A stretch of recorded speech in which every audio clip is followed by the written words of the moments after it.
కామన్గా ప్రెగ్నెన్సీలో ప్లేట్లెట్స్ తగ్గిపోవడం చూసి భయాందోళనకు గురవుతూ ఉంటారు. So vitamin B12 folate deficiency ఉండడం వల్ల ప్లేట్లెట్స్ అనేవి సరిగా ఉత్పత్తి అనేది జరగక ప్లేట్లెట్లు అనేవి తగ్గిపోతాయి. సో వీళ్ళకి నిజంగా మనం అంత భయపడాల్సిన అవసరం ఉందా?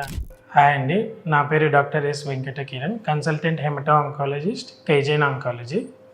సో మనం కామన్గా ప్రెగ్నెన్సీలో ప్లేట్లెట్స్ తగ్గిపోవడం చూసి చాలామంది భయాందోళనకు గురవుతూ ఉంటారు.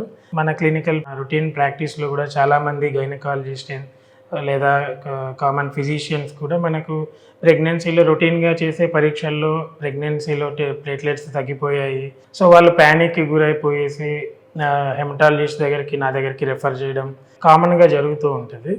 సో వీళ్ళకి నిజంగా మనం అంత భయపడాల్సిన అవసరం ఉందా అంటే, సో మనం ఫస్ట్ కొన్ని విషయాల గురించి, ప్లేట్లెట్స్ ప్రెగ్నెన్సీలో ఎందుకు తగ్గుతాయి అనే దానికి గల కారణాల గురించి మనం తెలుసుకొని డాక్టర్తో చూపించుకోగలిగితే చాలా మటుకు ఇవన్నీ మనం ట్రీటబుల్ కండిషన్సే ఉంటాయి. సో అందులో మనం చూసినట్లయితే కామన్గా పోషక లోపం అండి. So vitamin B12 folate deficiency ఉండడం వల్ల ప్లేట్లెట్స్ అనేవి సరిగా ఉత్పత్తి అనేది జరగక ప్లేట్లెట్లు అనేవి తగ్గిపోతూ ఉంటాయి. తర్వాత రెండవది వచ్చేసి కామన్గా ప్రెగ్నెన్సీలో గెస్టేషనల్ థ్రాంబోసైటోపీనియా అని అంటాము.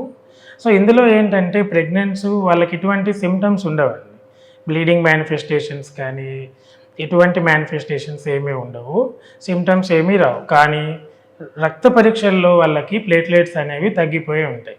సో మామూలుగా మన రక్తంలో 1.5 లక్ష నుండి 4 లక్షల వరకు ప్లేట్లెట్స్ అనేవి ఉంటాయి, కానీ ఈ గెస్టేషనల్ థ్రాంబోసైటోపీనియా వాళ్ళకి 70 నుంచి 1,00,000 వరకు ప్లేట్లెట్ కౌంట్ ఉంటుంది, కానీ ఇప్పుడు 70 కన్నా తక్కువ అయితే అవ్వదండి. కామన్గా మనకి సెకండ్ కానీ లేదా థర్డ్ ట్రైమిస్టర్లో మనం గమనిస్తూ ఉంటాం. అండ్ ఇంకా కామన్గా మన అందరిలోనూ అబ్జర్వ్ చేసేది ITP అనే ఒక జబ్బు. సో ఇమ్యూన్ రిలేటెడ్ థ్రాంబోసైటోపీనియా అంటాము. సో వీటిలలో ఏంటంటే లక్షణాలు మనకు కనబడతాయండి, అంటే శరీరం పైన ఎర్రటి మచ్చలు రావడం కానీ, ముక్కు నుంచి నోటి నుంచి రక్తం కారడం కానీ, సో ఇవి కొంచెం అలార్మింగ్ సిమ్టమ్స్ లాగా మనకు కనిపిస్తాయి. కానీ ఇలాంటి లక్షణాలు ఉన్నప్పుడు ఇమీడియట్గా డాక్టర్ అటెన్షన్కి వెళ్ళడం మంచిది. ఎందుకంటే ఇది కొద్దిగా ప్లేట్లెట్ కౌంట్ చాలా వరకు తగ్గిపోయి 10,000 అంతకంటే తక్కువ అయిపోయిన కేసెస్ కూడా మనం చూసాము. సో కానీ ట్రీట్మెంట్ ఆప్షన్స్ చాలా ఉన్నాయి, అండ్ మనం కరెక్ట్గా ప్లాన్ చేసుకోగలిగితే బేబీకి, మదర్కి సేఫ్ డెలివరీ అయ్యేలాగా మనకి చాలా మందులు అవైలబిలిటీ ఉన్నాయి. సో టైంకి టెస్టింగ్ చేయించుకోవడం, దగ్గరలో మీకు అవైలబిలిటీ ఉన్న హెమటాలజిస్ట్ని కలిసి మీకు సంబంధించిన ఈ ప్రాబ్లంకి ఎవాల్యుయేట్ చేసుకొని సరైన ట్రీట్మెంట్ తీసుకోగలిగితే సేఫ్ డెలివరీ ఖచ్చితంగా ప్లాన్ చేసుకోవచ్చు.